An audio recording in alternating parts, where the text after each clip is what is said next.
Cherry Glazed, written by Christine Sherwood. Exterior, quiet, desert highway, road, night. A backcountry highway where nothing but road exists for miles on either side. Rain falls so hard you could drink off the desert floor. Cut to interior, truck, night. A red pickup truck drives down the quiet highway road. Rain continues to fall heavily outside. The inside of the truck is a mess. Food wrappers, empty cigarette wrappers, some leftover food on the dashboard that appears to be oozing some sort of 3-day-old red glaze sauce.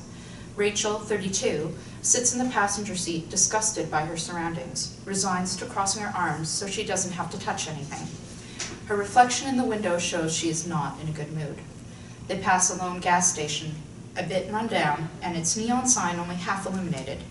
Rachel's gaze stays with it as they pass. Mark, 35, is driving. He has a bandage over his right ear. He looks over at her, shakes his head, annoyed, and scoffs at her moodiness. Rachel looks over at him. Pull over, Mark. What? Mark can't quite hear her because of the bandage. He grabs her arm. Rachel gives him a look of death. Mark realizes he's just made a huge mistake and lets go of her arm. Exterior, truck, night.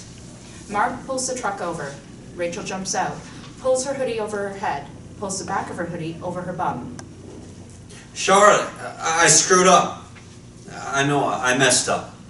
Can't we just let it go? Rachel slams the door closed. Mark rolls the window down. Come on, Rachel. Arms crossed, Rachel looks back towards the gas station. Fine. Mark starts the truck back up. The truck has problems turning over. After a few attempts, it backfires, sounding like a gun has gone off, before finally starting and Mark drives off. Rachel crosses her arms to try to stay warm as she watches Mark's truck drive away until we no longer see the taillights. Rain continues to come down hard, soaking Rachel from head to toe. I'm a fucking idiot. She stands there for a moment, looking in both directions. After a moment, she turns and heads back towards the gas station that they passed. Cut to exterior, interior gas station, night. An old rundown gas station, but still functioning, is about a quarter mile from where Rachel got out of the truck.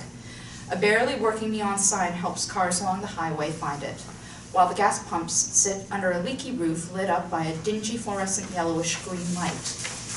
A cashier, male, 45, sits behind what seems to be the only upgrade this place has seen in years, a bulletproof cashier's window. Rachel walks up to the cashier window. The cashier doesn't look up. Rachel knocks on the window. What pump? No, sorry. I need to call a cab. The cashier looks up. His face registers zero emotion. His name tag reads Joe. Is there any way I can... You don't have a phone? Rachel pulls out her phone, which is off to indicate that it has died. Stay by the pumps, I'll call you a cab. Rachel looks back at the pumps. A larger gash of water falls through the roof.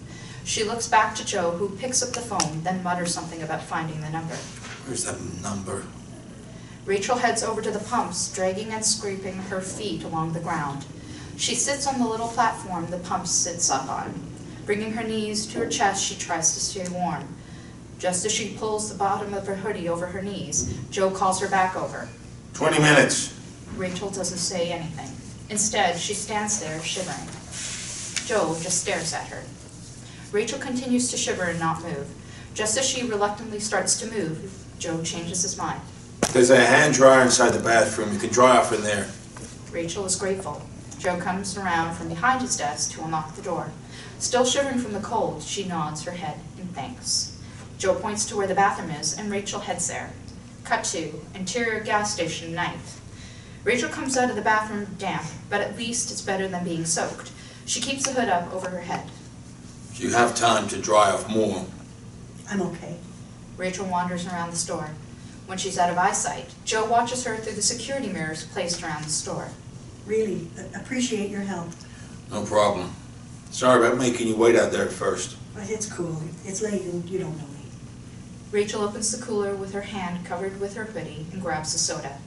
She heads back to the front, pulls out a few coins from her pocket in her palm, and starts counting and polishing with the sleeve of her hoodie. Oh, don't worry about it. Rachel puts the coins back in her pocket. Have a donut too. Looks like you had a very bad night and could use it. Do I look malnourished? Joe didn't mean that at all. Rachel can tell she misread that. Sure. Thank you. Rachel uses a pastry paper to reach into the pastry shelf and pulls out a plain donut. A plain one. I know it's just a gas station, but a cherry glazed donut's a legend here in these parts. I hate cleaning up messes. Fair point.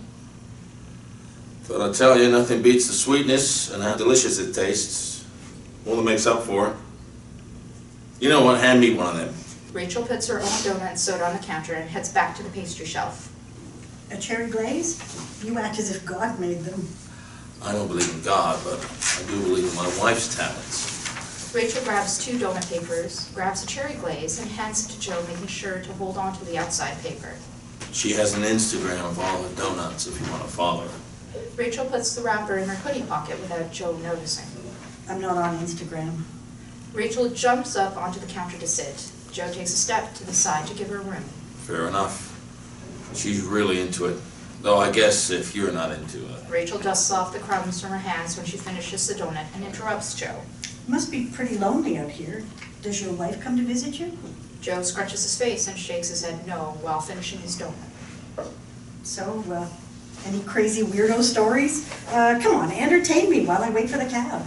Joe is amused by Rachel. He takes a swig of his coffee to clear his mouth.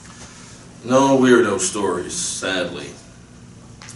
Oh wait, there is this old lady that dresses like she's going to a ball every Wednesday and always stops in to buy coffee before going to wherever she goes, dressed like that. Well, I guess I'm just more curious about that than it being weird. I mean, where is she going? I'd follow her one day to find out. Yeah, thought about that. Then I'd be the weirdo. They both laugh. Joe doesn't say anything else for a moment after they stop laughing. Awkward silence. Rachel sips her soda. I did get robbed a few days ago. Rachel shifts her body to face him more, moving her legs to the back side of the counter from the front. Oh yeah? What happened? Just 2 jerks rolled up, masks on, full guns out, marched in here and demanded money.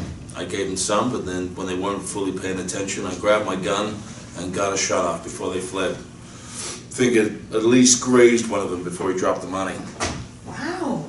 So that's why you made me wait outside? Yeah, sorry. Police are still looking for them, but at least they didn't get the cash. And now with my new bulletproof windows, they ain't gonna be able to do that again at night. Although it does mean shutting down the convenience store at 10 p.m. Surely you got on camera, no? Joe doesn't say anything at first. He can't admit to a stranger that his cameras are too new and haven't been hooked up yet. A motorcycle pulls into the station. When he's turned towards the outside window, Rachel gracefully slides off the counter, placing her behind the counter. Just a motorcycle. Mind ducking down? Joe turns towards Rachel and is surprised to see her behind the counter. Rachel notices a bit of Joe's cherry glazed donut dripped on the counter. She runs her finger through it and licks it off her finger. Don't want anyone knowing you're in here. I'll just go wash my sticky fingers. Go on. As she walks away, Rachel turns her head. Oh, don't get rid of the soda. I still have some left. You got it. As Rachel walks towards the bathroom, she turns on her cell phone. We can see that it isn't dead. Cut to interior gas station, night. Joe is reading his magazine when Rachel comes out of the bathroom. The motorcycle is gone. Joe notices the light from approaching car headlights bounce off the windows of the station. This must be you. Not even 20 minutes. Rachel gives a slight head tilt of disappointment. Joe and Rachel smile at each other. He's glad that he was able to help and that Rachel has dried up some. The sound of Mark's truck pulling up grabs Joe's attention. Mark stops the engine. Never mind. Just a customer. Guess you'll have to spend more time with me. Joe turns to face Rachel, but when he does, a revolver is staring him straight in the eye. Rachel motions to the cash drawer. Joe's confused, disappointed and angry as he opens the register with one hand while never looking away from Rachel and her gun. He puts the money in a red plastic shopping bag. Why didn't you throw in a few of those napkins, too? While reaching for the napkins, Joe glances to where he keeps his gun. He doesn't see it. He looks at Rachel. Rachel lifts her hoodie up to reveal she's already taken his gun and has it secured in her waistband. Joe holds the bag of money out towards her. Rachel grabs the bag and her soda can. She starts walking out backwards, the gun still pointed at Joe. You're right. The cherry glaze was delicious. Will I be able to share that sentiment with my missus? I don't like messes, remember? You're a... Fucking idiot. Yeah, I know. Mark's engine turns over again. There's what seems to be the sound of a gunshot. We're left unsure whether Rachel fired the gun or if that was the truck backfiring. Rachel heads to Mark's truck. Mark is in the truck, but in the middle seat and looking straight ahead and not moving. There's a gunshot wound to his head. Charlotte, female, 30s, is in the driver's seat. Charlotte. Us. Rachel opens the door and sits next to a dead Mark.